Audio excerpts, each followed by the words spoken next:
You're an author, philosopher, and historian of philosophy. You served as the counselor for education and culture for the Republic of Senegal from 1993 to 1999, and you're currently professor of French and chair of the Department of French Romance Philology at Columbia University. And this is your new book that we'll be discussing this evening. In your preface, you borrow a phrase from Bergson, whose work and whose thoughts appear a lot throughout the book, to describe how le fagot de ma mémoire was a pause in what you called la poussée of the continually engaging present. So la poussée, like the force, the momentum, the flow.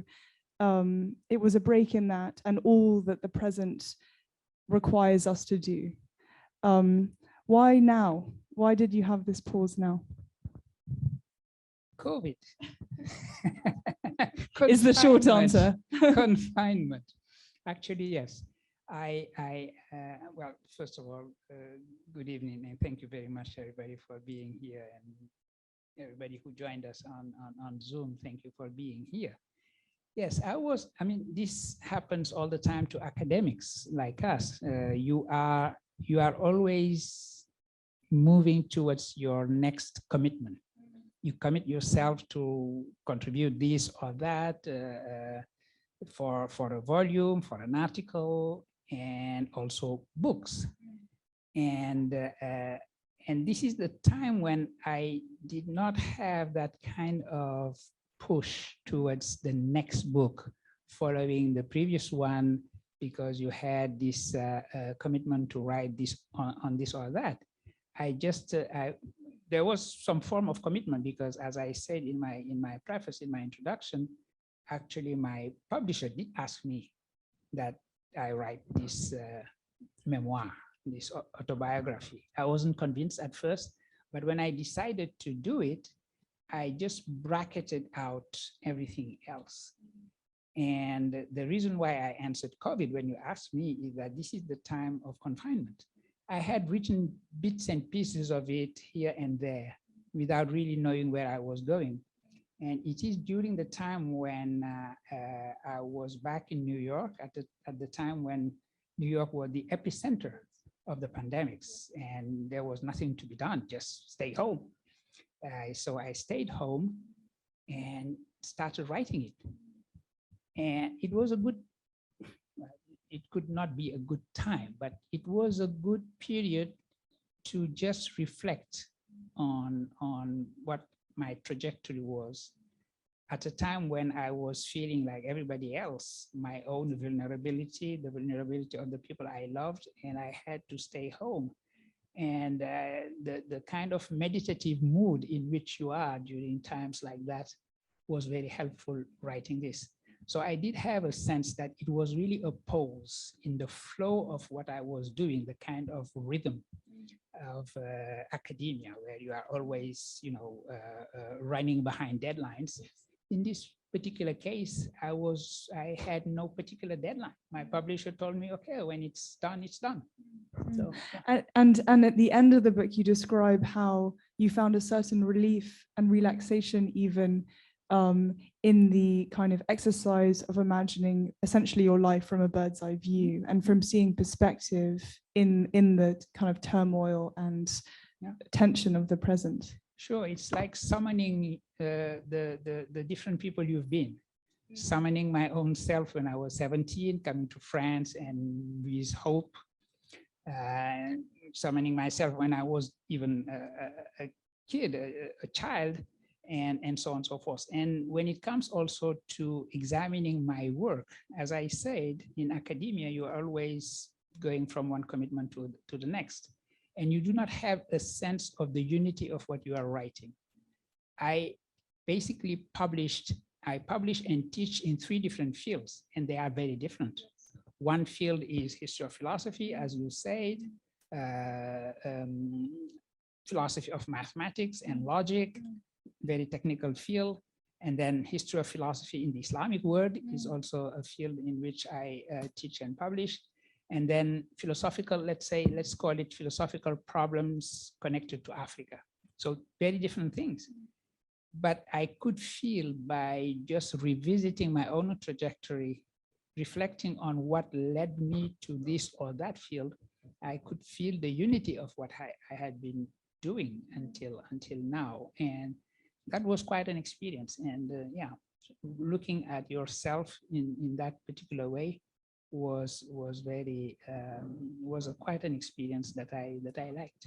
And when you use the word summoning, does that have a kind of religious or even spiritual connotation, in the sense of, do you think about these times of your life as spirits and your past selves as spirits that you bring into the room with you? Yes, I did not have that in mind answering this, but now that you ask, probably, because as you have seen, this is an intellectual biography. It is also very much a kind of narrative about my own spiritual trajectory, because I've been that's the kind of education I had, and working obviously on Islamic philosophy and Islam, which is my religion, as an intellectual and a spiritual tradition, is also something that was important for me. And yes, because once you start writing about your own trajectory, you have a sense of direction, even spiritual direction, that you did not feel in your everyday life. You just go from this to that, and you have a sense of something quite chaotic, or at least really with zigs and zags and so things like that. But once you engage in this kind of revisiting your own trajectory, you do have a sense of a direction, and that there is some form of, let me call it, providence in things that you have been doing. And yes, that was quite an experience also. So I would agree with the choice of the word spiritual. So we'll talk about this overarching providential sense of direction as we wade into the book. One way in, Bachir, into your book is to follow the path that you give us, which is through that of place. And so you divide the book into 9 main locations where you spent formative years over the course of your life. So you moved from Senegal to various cities in the States, New York, Chicago. We go to Germany and Dusseldorf. We spend time in Paris. In the interest of time, which place, or let's say 2 places, are really the kind of really formative? I mean, there's this program in the UK called Desert Island Discs. I'm not sure if anyone has ever read it, where the person who's invited gets to pick musical tracks that describe their life. And as I was reading your book, I was thinking about these places as kind of like musical tracks, let's say. And at the end of the interview, the interviewer says, okay, well, that was lovely. Thank you for sharing your music with us, but you only get to pick 1 track to save, to bring to your desert island. So my question would be, what's that one place? Okay, since we're here, let me be a diplomat and say Paris. No, as I said, my chapter on Paris, I started with this declaration. I turned 18 in Paris. Yes. And turning 18, everybody knows what that means. What does that mean for you? Well, it means that in a way, I started getting out of my teenage years when I arrived in Paris. And obviously this was the end of high school. So I did my higher education. I met people who became very, very important for me, really, during the course of my education here in Paris. And I made the friends that are still my friends. I mean, my best friends are friends that very soon we will say that we have known each other or one another for 50 years. And they were here. And they are still here. Like now I'm staying at a friend's who has the same sociology as myself, meaning that we are facing the empty nest. All the kids are now gone. And we have plenty of rooms for our old friends. This is how it happens. So yes, my initiation to politics, my politics was really something that I discovered while I was here, and everything that happens in around when you turn 18 then. So this is what makes Paris so special in this particular case, and this is the city I know best. And I imagine in part too, because you studied at two of the major institutions in not only France but in Paris, Louis le Grand, and then at ENS. Yeah, I mean it was a big deal to be a Normalien. That is really in the French system of education, that is somehow the best trajectory you can imagine for yourself when you are a young man or a young girl doing your higher education. You hope that you will be getting into École Normale Supérieure if you're doing the, and now I understand that it is more and more Sciences Po. So the intellectual landscape and the educational landscape has changed. I think Sciences Po might like people to think that. I don't know if that's true. So yeah, I mean, being a Normalien, it was something very big in my life, obviously, because this is how I came to know much better Senghor and how I was, yeah, so you have great expectations if someone says that they are from École Normale Supérieure, waiting for you to be deceived after that. Okay. Will you describe the just joyous scenes of how the news was received back home in Senegal with your family and? Yeah. That was something great because when I was successful with the competition, the director of École Normale at that time came to see me. It was easy, I guess, to just pick me out of the crowd and know that this black guy over there is the one who must be Souleymane Bachir Diagne. So he came to me and said, okay, congratulations. And he happened to have been a classmate of Senghor.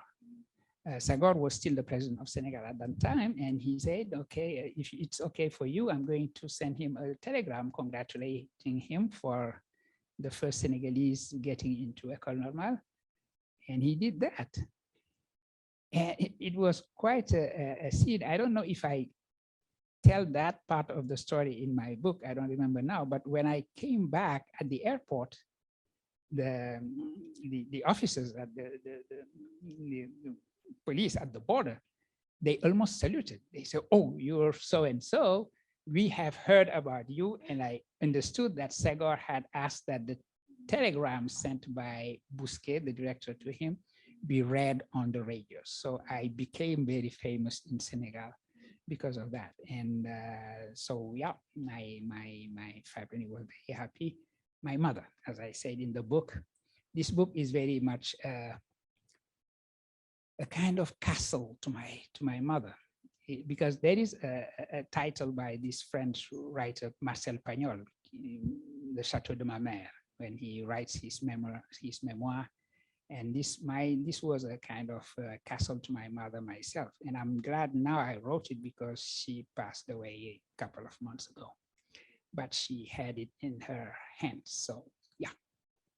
Is it your mother who was 17 years old when she had you? Yes, you were the my mother oldest. married very, very early. That would happen at that time in Senegal. I mean, the kind of society we were living in, basically, it was an accomplishment for a young girl to get married. So if you have a chance to get married and yeah, you got married and then left school, which is what she did. But she had this, she did not regret. She was, I guess, happy being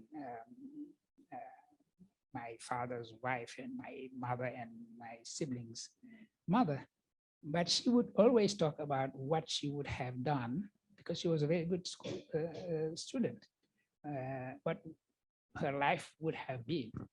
And in a way, I think I'm really the child of my mother's love of school.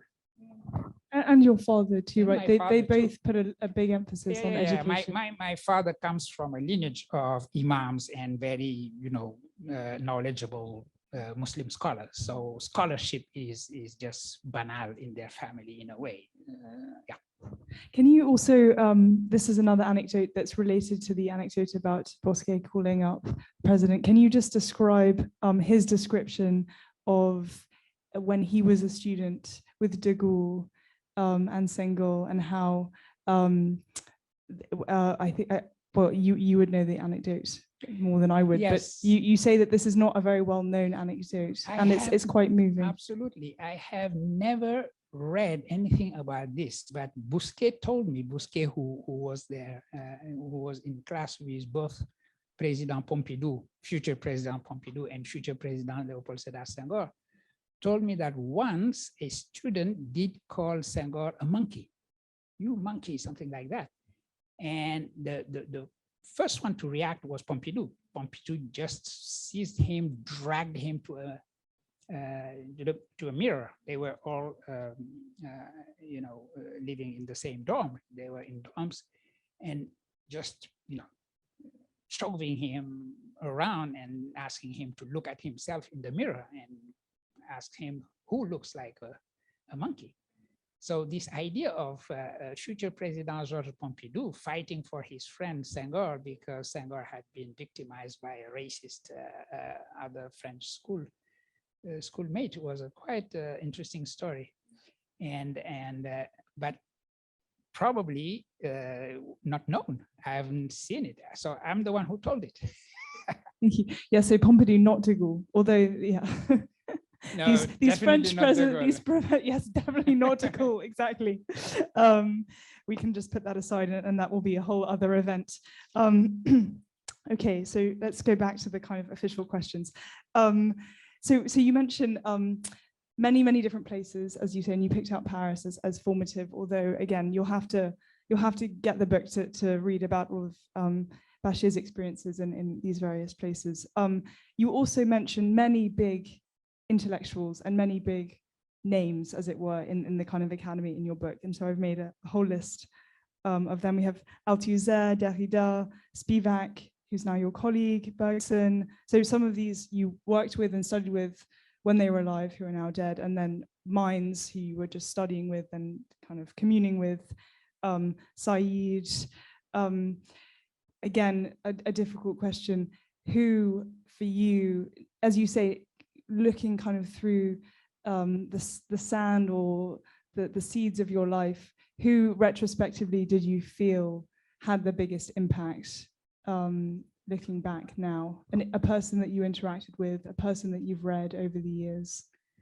Well, in a way, I think I said it when I mentioned my philosophy professor at Louis-le-Grand, André Pessel, who is not as known as Althusser, obviously, Derrida, etc., but who taught many generations of future Normaliens who went to Louis-le-Grand in particular.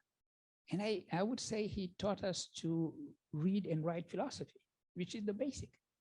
And so yes, after that I had, these monuments, Derrida, Althusser, obviously, but the nitty-gritty of what it means to read a book of philosophy and to write philosophy, I really learned from Pessel. And many of people I know now who are, in the French intellectual landscape among philosophers would say the same thing. Pessel was really very important for many generations. He almost wrote nothing. Now there is a posthumous book by him that has been published by his wife, Francine Markovitz. But although he did not write much, he was very influential for many generations of future Normaliens and philosophers. So you've now been a teacher for 40 years. Yes. It has been 40 years. You started in 82, I was counting. Yeah, my gray hair says so. What do you think it was about his approach to teaching, his style of teaching, that was so effective? Enthusiasm. Pessel would start just reading a text and explaining the concept, and you will see him get excited as ideas about it would come. And he would start saying, oh, c'est fabuleux, ce texte. This text is fabulous. And on the spot, he was discovering beautiful things and very useful things about the text. And you could feel it, and he would share that enthusiasm. So he knew the text very well, but he was always enthusiastic about them as if he was discovering them for the first time. And yeah, and his sense of humor, obviously, yes, also. And it reminds me of a quote that you start, I can't remember, one of your later chapters with this quote, which is to say, to be a teacher is to be a lifelong student. Exactly, exactly. If you want to be a student, if you like your life as a student, just be a professor. And for you, that literally happened, right? Because you finished all of your studies, you spent time in Cambridge, at Harvard, you came back to France, and then you moved back to Dakar to teach the university there. And you found yourself living again with your parents. So the life of the student took a kind of literal turn. Exactly. Besides, when you are a professor, it means you are always living with young people, students. As I say to my kids, because they think that I am a has-been, that I don't know life as it is now, etc. And I say, well, remember, I am always with people who are now younger than you. And my students are always the same age year after year. And since I learned from them, just consider that I'm as young as they are. So yeah, you might be Generation Z or something like that. I am still aware of what life is about. What do your students teach you today? A lot of things, yeah. I would say they have taught me actually to change my approach even to my own teaching. I do not teach these days the same way I started teaching. I do not pay attention to the same aspects of my teaching, and I do not read text the same way. I'm very aware, for example, of the fact that philosophy is not very, is quite patriarchal in a way. You do not have, and so paying attention to that, making sure when I write my syllabi that I pay attention to the fact that this discipline should be more open to different voices and so on and so forth, is not something I would have paid any kind of attention before. And I think that this is coming from the, just adapting to your audience, adapting to your students and learning from them. Yeah.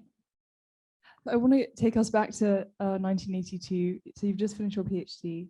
And this is before the chapter when you returned to Senegal, and you write at the beginning of that chapter, I had 1,001 reasons to stay in France and create my life here. You mentioned you formed these great friendships, you had these great teachers, you were part of these great institutions. And then you say in the next sentence, I also had 1,001 reasons. And there was this nightclub, Palace. Oh, we have to. Okay, well, that's a great anecdote. Have you? But I imagine you've said that in all of your interviews. Have you? Tell us. No, no. I did not know. This is an amazing anecdote, and I'll really let you tell it. But you mentioned at the beginning how you branch all of these different disciplines. Philosophy of maths, history of philosophy, and then Islamic philosophy. I think this anecdote really, again, highlights just how vast, this kind of Whitman-esque idea of containing multitudes. So tell us about Palace and tell us about the book. Oh, that you. I did not want to interrupt you. No, please. And bring that in, but yeah, it was a very Normalian thing to do at that time, to decide that you would go every single week to this nightclub that was very fashionable at the time, called the Palace. It doesn't exist anymore, but that's something we would do. And actually, we were led by novelist Marc Lambron, who is now at the French Academy, as you know, wonderful writer. And but yeah, he was the master for everything having to do with fete, going to palace at that time. And one day I had forgotten that I had a book which was really a livre de poche. I mean, it deserved the name of livre de poche because it was in my pocket. And the book was a book by philosopher, German philosopher Arthur Schopenhauer, Métaphysique de l'amour, Métaphysique de la mort. So having that in your pocket and going to dance to Palace. So when it was discovered, I don't know if it fell or something, but one of my friends just discovered that I had it in my pocket. So yeah, so the legend was that even going to the palace, I would have a book of philosophy in my pocket, which wasn't true. It was just accidental that it was there. But that is how legends happen, as you know. There is a basis, but then you build around it. I just finished reading Ulysses for the centennial, and one of the kind of most famous lines is, geniuses never make mistakes. All mistakes are volitional. I'm paraphrasing, but essentially all mistakes are volitional, and every mistake, so volitional mistake, is a portal of discovery. And so in that case, I think we would have to align with Joyce. Okay, so going back to 1982, 1,001 reasons to stay in France, possibly to continue your clubbing career as a partier, somebody who fait la fête. No, I mean to finish your, to start your career in France, and then 1,001 reasons to return to Senegal. And you say, of which these 1,001 reasons to return to Senegal is je le devais. I had to do it. Yeah, I think that I had to give back. I don't think that France would do without an extra normalien agrégé of philosophy and doctor in philosophy. Senegal needed, I guess, one. So I thought I did not allow myself to stay, and so I returned, and I decided that I needed to go to Senegal to create the kind of curriculum I had been trained in. Philosophy of mathematics, philosophy of science. I thought that our department of philosophy in Dakar needed that kind of curriculum. So I'm happy I did. And I taught in Dakar for 20 years. And in retrospect, I am proud that I created the two curricula that needed to be created. One in, as I said, philosophy of science, the other one in the history of Islamic philosophy. And I'm very happy and proud that people who are teaching those in Dakar now have been my students. I trained them in teaching that. I was also able to do my work, although it was very technical. It was probably more difficult to work on Boolean algebra from Senegal rather than here in specialized libraries in France, etc. But I did it. And I was able, working in Senegal, teaching in Senegal, writing in Senegal, to write things that attracted, obviously, some international attention. That was the reason why 20 years later, I was invited to Northwestern University, and at that time, after 20 years, after having trained everybody who was teaching philosophy in Senegal at that time in high schools, for example, and many of those who were teaching in my department, I now allowed myself to work in different conditions. And I happily joined faculty at Northwestern University, Evanston, as you know, in the suburbs of Chicago, where I was colleague with my good friend and colleague Nasreen sitting here. Yeah. And now you're at Columbia University. Yes. And I've been there since 2008, so 14 years now. 14 years, yeah. And you describe movingly at the end of your book how in your role in the French department, you're also participating in the ongoing and often quite fraught relationship of Columbia University with residential Harlem. Right. Can you speak about this very, very fraught history between, as in many university towns, the university sits uneasily in the kind of city or town in which it finds itself, and this is true of Colombia too. Sure. As you know, Colombia is on Morningside Heights, as it is called, and Morningside Heights is it's just Harlem. It's just Harlem. Yeah, exactly. Let's face it. It is the other side of Morningside Park, but it is still Harlem. Right. And yes, and it is next to the place in Harlem called Little Senegal or Little Africa, because you have many immigrants from Senegal living there. When I cross Morningside Park, I feel that I'm in Senegal in a way, because I would see all these businesses with names that are spelled the French way. And I would hear people speaking Wolof, and this would be close to the mosque also, where Senegalese go to pray, etc., etc. That's one thing. The other thing is that the very presence of Colombia there is, contributing to the gentrification of Harlem. Harlem is now very much gentrified.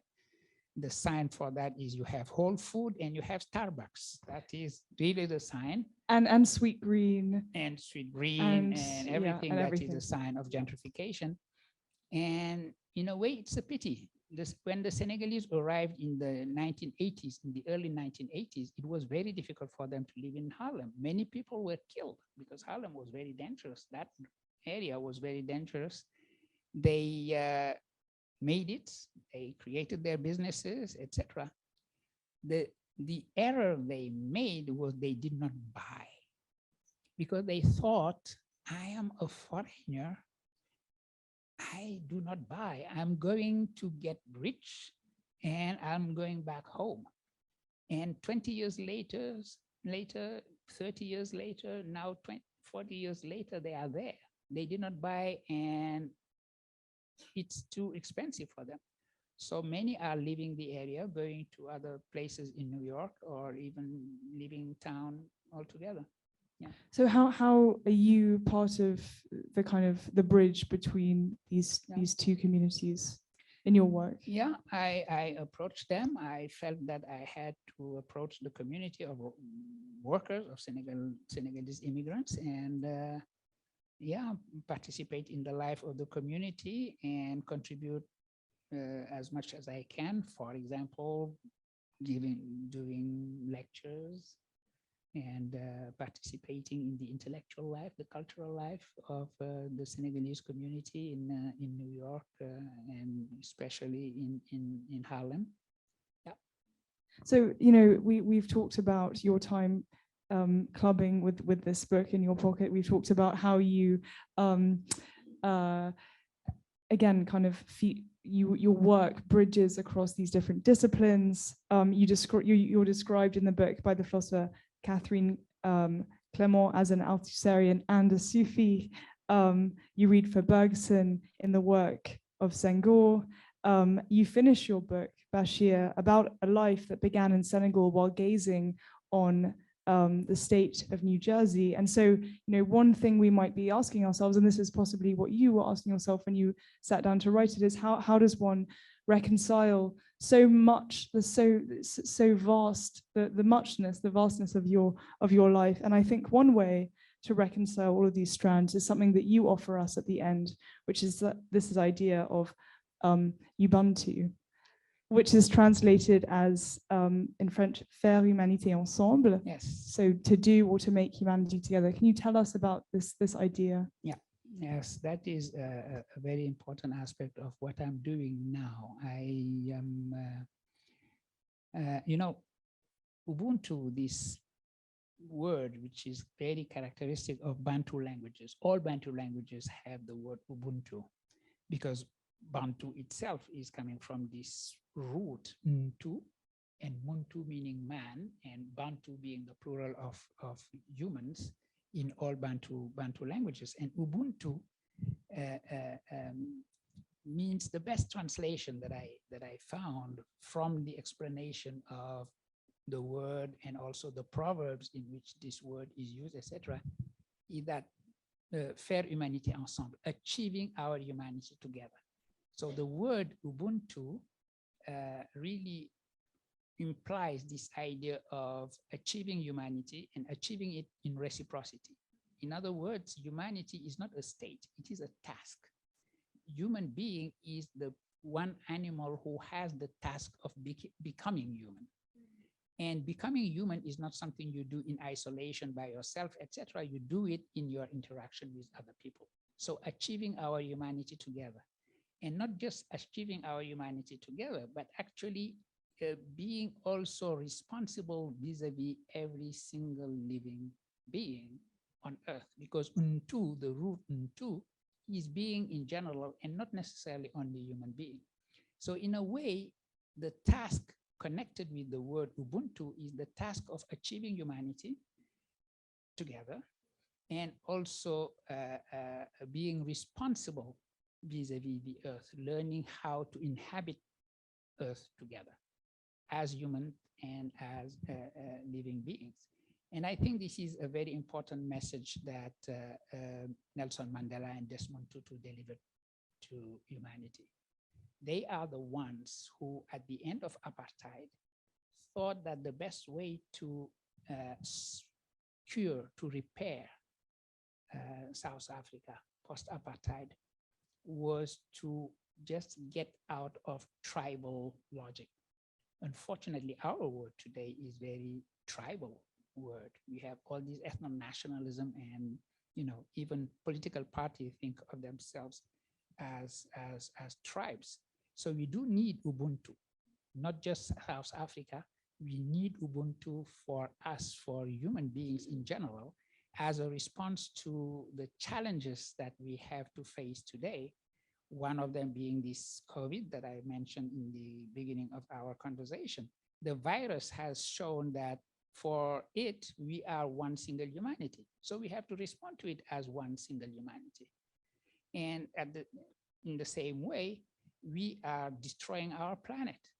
And this is a challenge that demands that we address it together as one single humanity. So this is a time when we need to be one single humanity. This is a time when we need Ubuntu.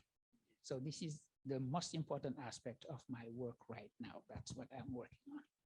So I think thinking about your life, your trajectory of your life as once intellectual and academic, but also incredibly practical, and thinking practically about how what you've learned and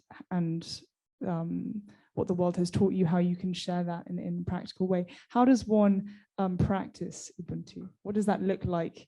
7 a.m. Ubuntu, 10 a.m. throughout the day, throughout the week? Well, it means being in the struggle against everything that goes against Ubuntu, because one doesn't have to, we can't be naive about Ubuntu and think that, okay, we are just going to call for Ubuntu and people are going to come together. And at the end of our yoga session, we can't just say Ubuntu and hope that it will come. And just sing some kumbaya and we are the word, we are blah, blah, blah. You have to fight. You have to fight because everything, the fragmentation that we are witnessing nowadays, and which is coming from inequalities. We are in a very unequal world. When we talk about addressing the challenge of climate change, we have to realize that we are talking about also injustice when it comes to environmental injustice right now. I mean, my continent, Africa, is the continent that contributed less to destroying this planet, and now we are more and more paying the higher price for that. So you have to fight against that as well. Yeah. It's such a great point, because we just had this canicule in Paris this week, and there's so much talk about what's happening here now, and Africa's facing parts of Africa facing the highest temperatures they've ever experienced. Same with India this spring. This idea of environment is totally crucial. Yeah, absolutely. Okay, my final question before we open it up to your questions in person on Zoom. So to return to the very beginning of the book, you cite Birago Diop, who's a Senegalese poet and storyteller. And this is my translation of the proverb that you started with. And you say that when memory goes looking for dead wood, it brings back the bundle of twigs it likes. So presumably you were the memory going looking for dead wood. And this, I love this kind of passive idea of casting a wide net and not really sure what will come back. Right. Were there things that were unexpected in that bundle of twigs that kind of came back?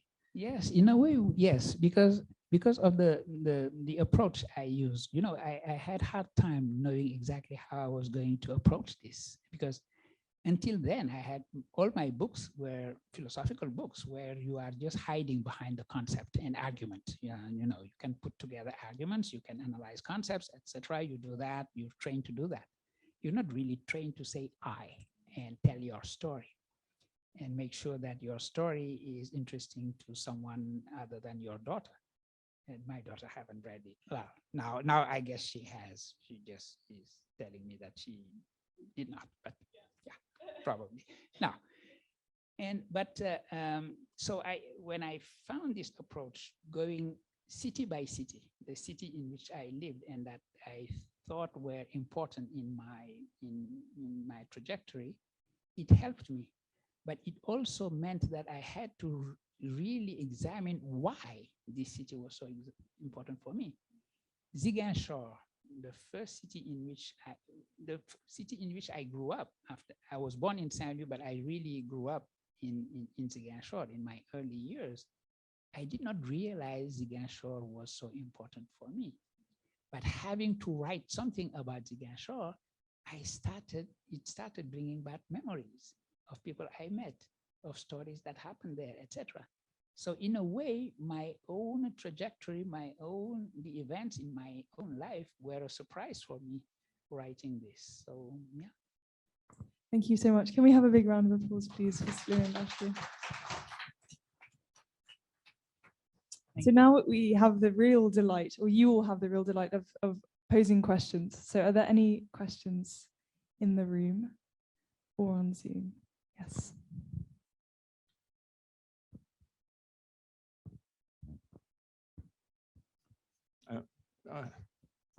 As a prominent observer, may I ask you what you make of the case being built about the influence of the French theory on recent trends like wokeism, post-reality, decolonialism? Thank you. Yeah. Well, first of all, people who themselves present themselves as post-colonial authors, thinkers, and post-colonial or decolonial thinkers do recognize the influence of French theory, so-called French theory. They recognize the importance of deconstruction in their own approach. For example, so that would be Derrida, or the connection between knowledge and power. That would be Foucault, etc., etc. So, but they have made something different from it. In other words, French theory was obviously important for their own approach, but because of their own decolonial agenda, they made something different out of it. So in a way, French theory is a creation of post-colonial approaches. Yeah, one can say that in a way. Yeah, I just discovered there is a hotel called French Theory in Quartier Latin now.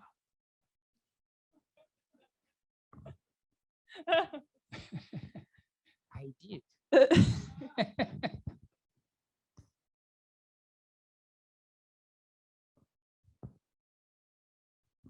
Hi, Professor. You talked about stories and the role of stories in Ubuntu. It seems so many of the stories that are important to our identity are stories about what makes us special. Isn't there a danger in those stories dividing us? The stories that unite can also be stories that divide. How do you think about that? The uniting power of stories, but also the dividing and fragmenting power of stories?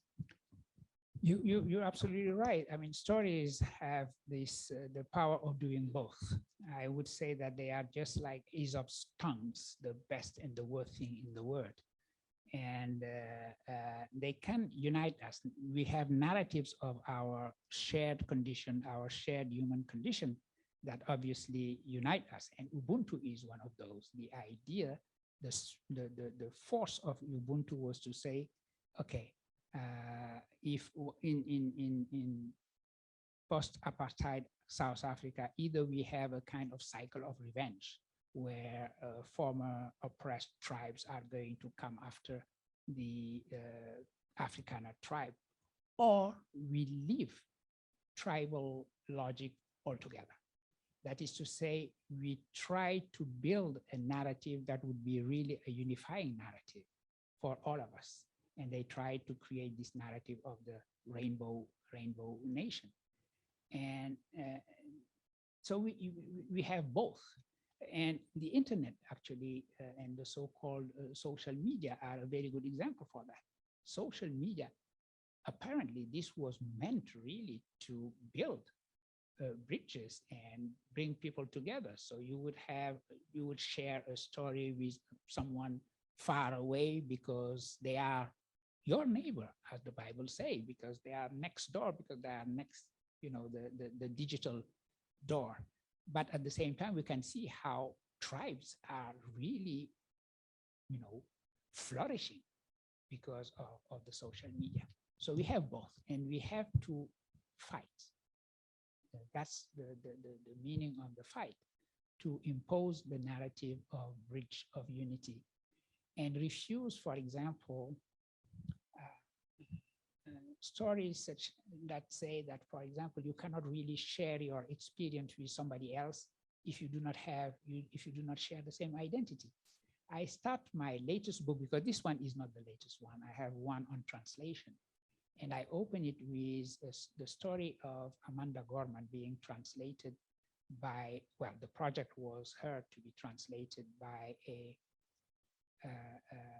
poet from Netherlands. And there was a controversy about a white woman poet translating a black poet, as if translation was not precisely that, building bridges. If the only person who can translate me is a 180 centimeter black man, where are we going? Okay, so the idea that the old humanist saying, I am a human and nothing human, can be foreign to me. You can share any experience. Philosophical reason says that there is such a thing as human condition, shared human condition, and religion says that there is such a thing as well. Those are the strong narratives we have to put forward and refuse this fragmentation into so-called experiences, because we don't have then a public square. We don't share a public square where narratives would be traveling. And our humanity has always been with these narratives traveling. I mean, my colleague and friend Nasreen is a specialist of Les Contes des Mille et Une Nuits, 1001 Night. I mean, these have traveled all over the world. And that is what our humanity is about. Creative imagination being shared because we share the same humanity. So we have to refuse that fragmentation. Unfortunately, it is happening now. And I connect this to your question about wokeism, et cetera, which is on the bad side are developing those aspects of things. Yeah. Thank you. Yes.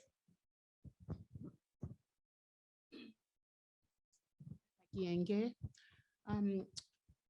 from your education as a Senegalese, which used to be a French colony, and your education in France, which would lead one to say you've been formated in the French system and way of thinking, how are you adjusting? Or let me put it this way, how did you adjust in the United States, which is an Anglo-Saxon country with a more pragmatic view on the way of doing things, which even the French do say the Anglo-Saxons are more pragmatic. Did you find it easy to adjust and to transpose what you learned in France into that system?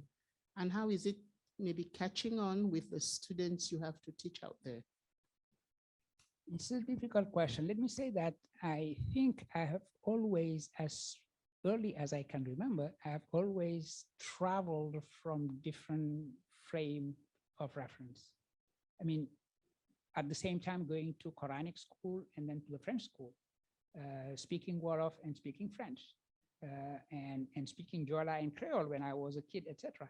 So the fluidity of my experiences, having traveled from different frameworks to the next, has prevented me from being actually formatted precisely and being adaptable. In other words, coming to France was already an adaptation that, and so going from one adaptation to the next adaptation was just, you know, another way of opening myself to newness.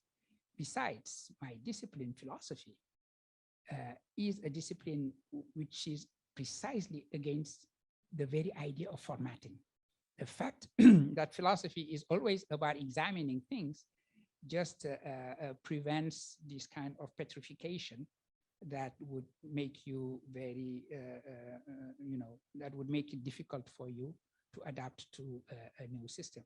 And in philosophy, I was already used to Anglo-Saxon philosophy. My training was in logic and analytical philosophy, which is basically the language, the philosophical language in most of American universities. Yeah, thank you. We have a question on Zoom. This is from Lise, who asks, as a professor of the history of Islam, do you get frustrated by the image of Islam in much of the political discourse in Europe and the US? Yes, thank you, Liz. It would be frustrating if I did not understand where it is coming from. And it just convinces me that the work to be done is to keep explaining and teaching. This was the decision actually that led me to teaching Islamic philosophy, in addition to having been trained and having trained my students also in philosophy of science. Back in Senegal, at one point we decided that being in a Muslim country, it was indeed our duty to teach the history of philosophy in the Islamic world and remind our students, who were mainly Muslims, that there is a tradition of rational, skeptical, questioning thinking in Islam. So yes, that is something we need to do. It is always, you can be frustrated because it takes time to, but it is useful when when I'm interviewed about Islam. It gives me a chance to talk about this tradition of the religion and its nature of a rich intellectual, spiritual tradition, and not just the sound and the fury that people associate Islam with. Yeah. And also a tradition of guidance. So at the end of your book, you talk about how during the pandemic, you wrote about how we can look to Islam for lessons about how to get kind of through the pandemic and move through coronavirus. Can you talk about your writings? Absolutely. I was very proud of the way in which Muslim societies in general, generally speaking, were able to put to work a tradition in Islam, which says that, which is a saying of the Prophet of Islam, saying if there is plague in an area, don't go there.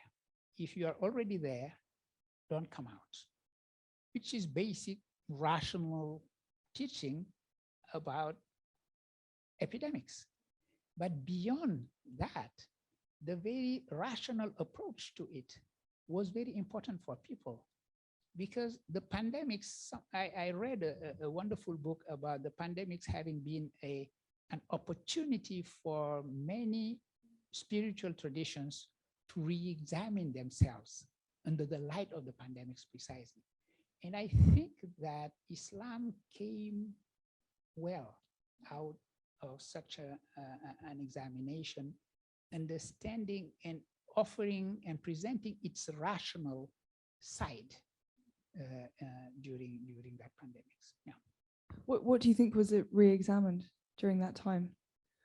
Well, first of all, you know, when you are engaged in a ritual, when you are in religion, you do not really think about the meaning of what you're doing. Friday, you know that on Friday you go to the prayer at the mosque. On this day you do this. During Ramadan you meet everybody and etc. So you had to re-examine once you cannot do that, or even this the site of actually Mecca, empty of the pilgrims, because these pilgrims, it never stopped. The circumambulations, as they are called, around the Kaaba actually never stopped. From the origin of Islam until now, it has only stopped once. I think it was a big event that happened. But usually you always have pilgrims circling the Kaaba again and again. And the spiritual significance of that, Muslims would say, that they are reproducing on earth, at the center of earth, actually the circling of angels around the throne of God. So this idea that there is a cosmic meaning of that, but when humanity in its totality had to stop, even that had to stop. This was really a moment, a striking moment, when people would be thinking about the meaning of religion, the meaning of both individual worshiping and collective worshiping,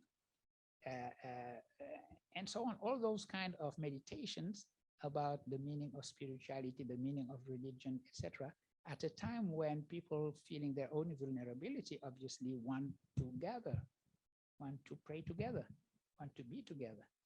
And everybody was living that contradiction of wanting to be together, but then you do not have to go and kiss grandma or grandpa because you might kill them.